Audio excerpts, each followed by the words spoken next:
Nous allons parler d'un détecteur de radar qui peut servir dans la prévention et la détection des chutes avec son fondateur, Bruno Duperrier. Le système s'appelle Morphe+. Bonjour Bruno. Bonjour Frédéric, Peut-être te présenter si tu souhaites, et puis présenter Morphe+. bien sûr. Alors j'ai évolué pendant 25 ans dans le champ des établissements sociaux et médico-sociaux comme éditeur de logiciels, puisque je dirige également une autre société et les produits sont certifiés euh, aujourd'hui Ségur numérique, ESMS numérique, pardon, Ségur santé. Et au cours de mes pérégrinations, j'ai rencontré le directeur de valorisation de l'ONERA. Donc l'ONERA, c'est l'Office national d'études et de recherche aérospatiale. Euh, et on a échangé. Ils avaient à l'époque un brevet sur la détection de chute radar, mais il y avait que le brevet. Donc il fallait développer le produit. C'est ce qu'on a fait. Donc l'intérêt du produit Morphe Plus, hein, donc, qui est l'éponyme de la société, c'est de pouvoir faire de la prévention et de la détection de manière non intrusive, non stigmatisante, en préservant tous les droits des usagers et en respectant le Code de l'action sociale et des familles qui prévoit le respect de l'intimité au titre de l'article 12. Une question un peu directe, certains en écoutant vont tout de suite dire, dans la petite phrase qu'ils vont dire, oui, mais ces systèmes-là, il y en a déjà plein.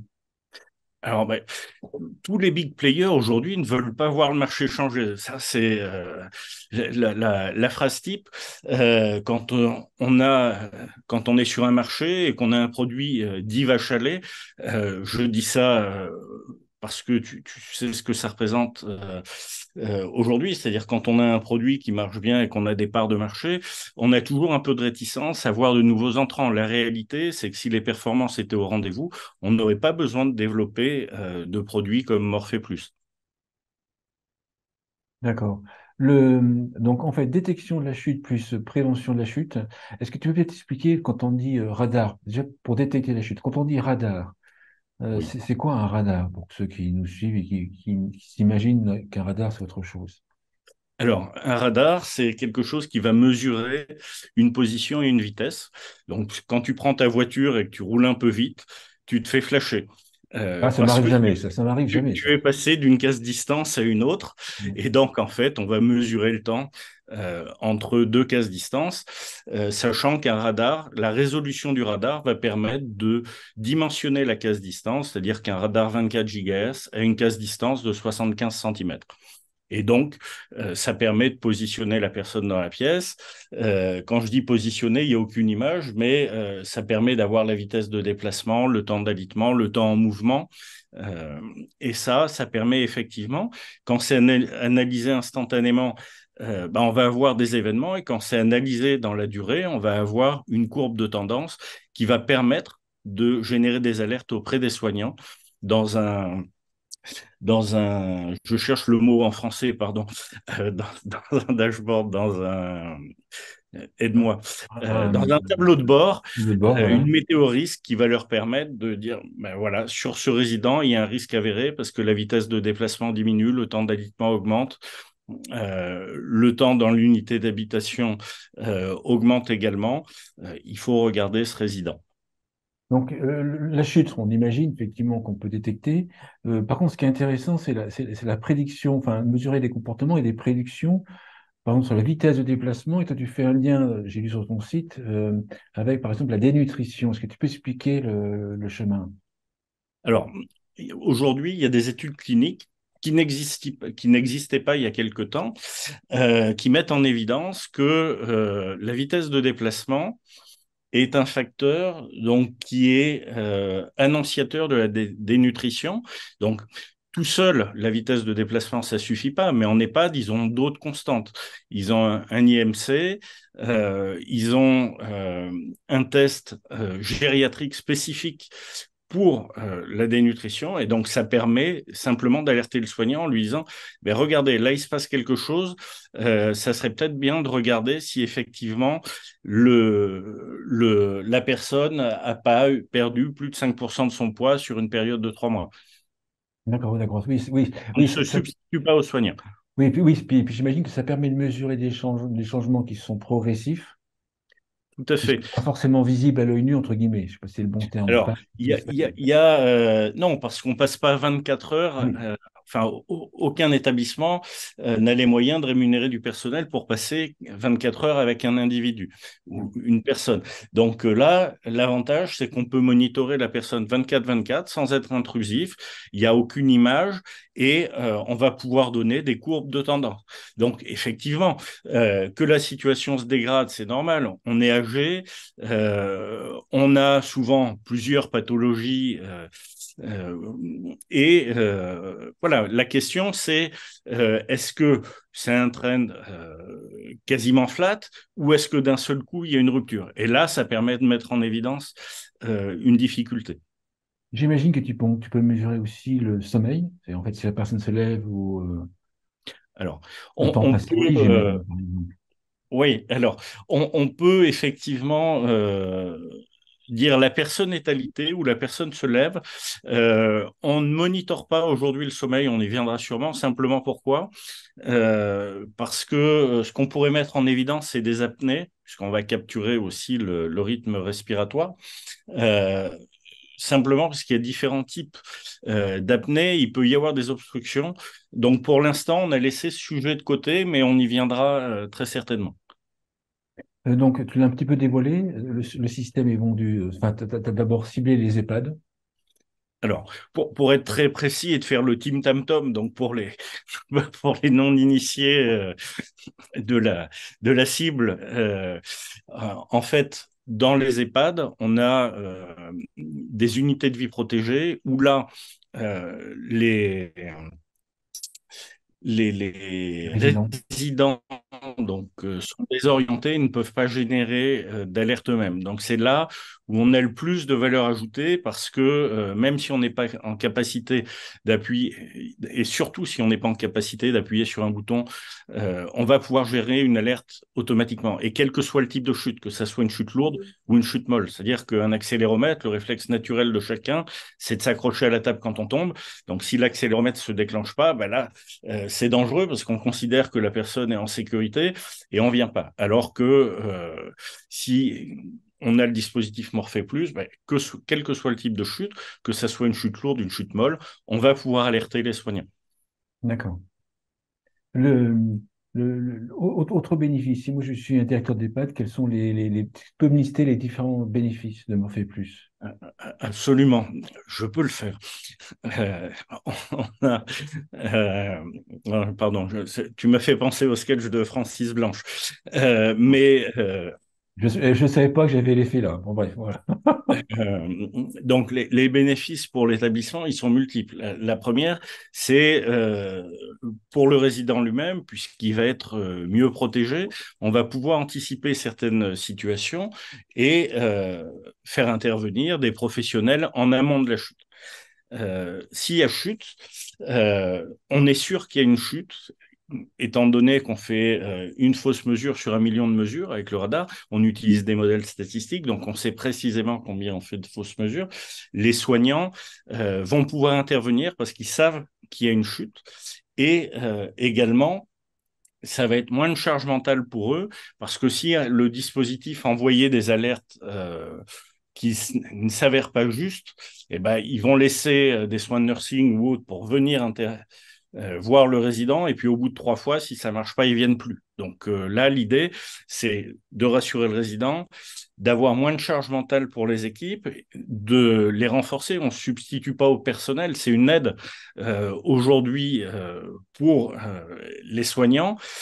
Pour le directeur de la structure, et là, on va être clair, ça va maintenir le taux d'occupation, puisque si Oui. on réduit le nombre de chutes et les durées d'hospitalisation, obligatoirement, on maintient le taux d'occupation.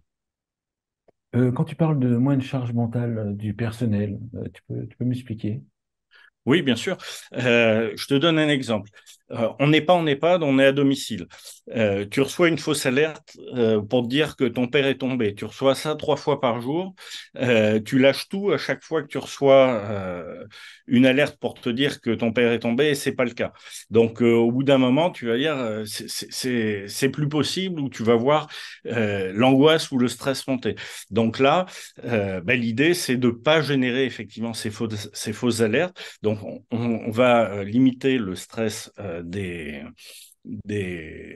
soignants ou des aidants et on va aussi renforcer la qualité de l'intervention puisque quand ils reçoivent l'alerte sur leur téléphone, ils savent qu'elle est qualifiée et qu'il faut intervenir. Donc j'imagine que dans les EHPAD, ton système est branché sur les systèmes, justement, on disait Ascom ou autres. Au domicile, en fait, ça c'est un autre secteur. Comment est-ce que tu fais pour proposer Morphe Plus au domicile?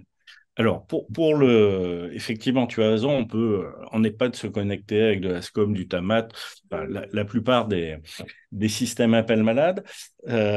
Pour le domicile, c'est un petit peu différent. Donc, on est dans le cadre du RGPD, puisqu'on est hein. Donc, on livre en fait l'information à l'usager lui-même. Il faut savoir qu'à domicile, on va rencontrer des populations qui vont être GIR 5-6, donc moins dépendantes qu'en structure, donc tout à fait ou presque autonome, et puis ça va se déliter, enfin, ça va se dégrader un petit peu dans le temps. Euh, Si eux sont pas en capacité de décider, le tuteur décidera pour eux, mais on livre l'information qu'on relève à la personne. Elle est propriétaire de ces données, et c'est elle qui va décider de partager. On reprend l'exemple de ton père ou du mien. Euh, je vais avoir un dispositif installé donc dans le domicile euh, qui va dire ben voilà, vous vous êtes bien levé ce matin. Cette information, je peux choisir de la partager avec mes enfants pour les rassurer tous les jours, leur dire que je suis bien levé. Ton père va pouvoir dire je veux partager avec Frédéric l'information que suis bien levé. Par contre, dans le logiciel qu'on fournit, on peut également avoir du lien social avec des aidants, de la famille, des amis. Et je peux très bien dire, je veux envoyer une information à Frédéric, mais cette information, elle n'intéresse pas mes amis. Par contre, je veux pouvoir inviter mes amis à déjeuner. Et là, on sort du cadre du radar, tu l'auras bien compris, c'est une application ouais, je veux inviter mes amis à déjeuner, mais je veux pas inviter mes enfants parce qu'ils s'entendent pas très bien avec eux, et puis j'ai pas besoin de leur dire que je reçois quelqu'un. Ou de la même manière, j'ai ma voisine qui vient prendre l'apéro ce soir, et je veux pas heurter la sensibilité de mes enfants et ça les regarde pas. D'accord. Le, J'imagine qu'en fait, une personne qui utilise à domicile sans partager ses enfants, ça lui sert de quoi? Ça lui sert de prise de conscience d'une variation dans un comportement, dans la mobilité, par exemple. C'est d'abord une prise de conscience pour soi-même, si on garde l'information. Est-ce que tu peux répéter ta question, Frédéric? Je suis pas sûr d'avoir bien entendu. Je commence à vieillir un tout petit peu aussi. En fait, si par exemple je prends le système Morphe Plus et Oui, que l'information je la partage avec personne, puisqu'en fait à la base en fait c'est l'information elle est que pour moi et je peux autoriser d'autres personnes à avoir les informations. oui. Si je la garde que pour moi, ça me sert à quoi? Ça me sert à certains vont se poser la question. Ça me sert Est-ce à que, prendre conscience d'une variation dans ma mobilité par exemple. Exactement. Tu as un iPhone, tu comptes tes pas tous les jours. Ben là, tu n'as pas besoin d'iPhone. On va te livrer sur le téléphone que tu as, quel que soit le type de téléphone, ton activité journalière.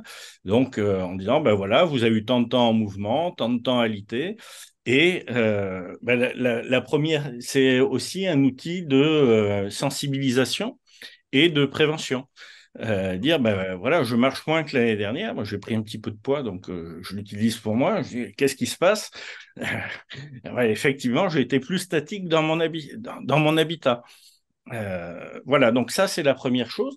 Alors il y a d'autres possibilités avec ce produit, notamment avant une opération ou une manière post-opératoire, c'est-à-dire que de la même manière, si on prend de la chirurgie bariatrique par exemple, on va pouvoir tout à fait monitorer la personne chez elle avant l'opération et post-opération, et en fonction de ce qu'on a comme résultat, on va pouvoir alerter le chirurgien pour regarder ce patient, il se passe quelque chose pour qu'il soit repris le plus tôt possible. Une fois qu'en fait je deviens un peu plus fragile, que je partage mes données avec mes enfants, au bout d'un moment, j'imagine que je vais vouloir être relié à un téléassisteur. Est-ce que tu vas faire office de téléassisteur? Comment ça va se passer? Alors, aujourd'hui, le, je ne sais pas si je dois te répondre sur cette question, mais je vais le faire quand même. Donc aujourd'hui, on a pris le parti de dire, au début, j'ai peut-être pas forcément besoin d'un téléassisteur. Bien sûr. Le premier qui peut intervenir, c'est peut-être mon voisin, avec qui je m'entends bien. Moi, je suis limousin, donc à la campagne, tu connais tes voisins. Et effectivement, tu as des distances un petit peu importantes. Donc, ça va être de dire, voilà, je vais avoir une liste de personnes à prévenir, notamment mon voisin, peut-être le SIAD ou l'EHPAD qui fait le relais en proximité si jamais j'ai un problème. Et après, l'étape d'après, c'est effectivement d'envoyer l'alerte sur non-réponse vers un téléassisteur si la personne a souscrit un contrat de téléassistance. Dans 5 ans, ça m'intéresse beaucoup. Tout à l'heure, tu as dit l'exemple de quelqu'un qui sort d'hôpital, par exemple. Là, je pense à une voisine qui s'est fait opérer de la hanche. Elle revient, elle revient de l'hôpital. Il va y avoir un progrès dans la démarche. Alors là, c'est l'inverse, en fait. Il va y avoir une progression par rapport à sa convalescence et puis ses séances de kiné. Il va y avoir une progression. Est-ce que dans 5 ans, tu peux imaginer suivre quelqu'un comme ça? Au retour, de façon en amélioration, au retour d'hospitalisation, par exemple. Ah demain, pas dans 5 ans. C'est-à-dire que quelqu'un à qui on pose une prothèse de hanche ou effectivement qui revient d'hospitalisation, il va être mobilisé par un kiné, par une équipe autour de lui. Et donc, ça va pouvoir permettre de voir effectivement l'évolution positive Bien sûr. du travail qui est fait par les soignants et mettre en évidence que ça a fonctionné. Donc, je prends un exemple très simple. On pourrait suivre euh, 3 opérations de protège de hanche avec des, euh, des prothèses différentes et dire, bah, effectivement, la prothèse plus le kiné, c'est cette solution euh, Ah oui. qui est la plus pertinente. Alors, dans 5 ans ou plus tôt, qu'est-ce qu'on va pouvoir mesurer avec un radar? Le rythme cardiaque, le rythme respiratoire, pardon, l'apnée, on peut faire plein de choses avec un radar, la présence ou la non-présence. On va pouvoir suivre 2 personnes en même temps, 3 personnes en même temps dans une pièce parce qu'on aura des signatures radar différentes. On a signé des partenariats de recherche au Québec avec des universités prestigieuses. Donc, en plus de ce que je t'ai dit, des modèles mathématiques robustes qu'on utilise aujourd'hui, on va y introduire de l'IA pour des traitements spécifiques que je ne vais pas dévoiler tout de suite. Bien sûr. Mais est-ce qu'on pourra, par exemple, carrément une sorte, on va dire, cartographier la pièce, par exemple, et voir si le frigo s'ouvre avec le radar? Alors, on n'a pas besoin de cartographier la pièce. Mais on peut savoir effectivement si une fenêtre est restée ouverte quand on sort, parce qu'on va avoir une signature de l'écho qui est différente. Alors là, D'accord. c'est un petit peu technique, mais on va avoir une signature particulière sur l'ouverture de la porte ou de la fenêtre. Voilà, alors après, est-ce que ça a un réel intérêt, puisqu'il y a des capteurs très peu chers qui permettent de voir si la porte du frigo est ouverte ou pas. Euh, voilà. Et puis, il y a si la personne n'a pas faim, elle a le droit de dire aussi, j'ouvre pas mon frigo aujourd'hui, ou si je suis allé manger dehors, il faut pas qu'on envoie des alertes intempestives parce que la personne, elle vit tout simplement, elle est au resto. Donc, je dirais que là-dessus, on n'est pas pressé. D'accord. Est-ce qu'il y a un autre point que vous voulez rajouter ou une conclusion à l'émission?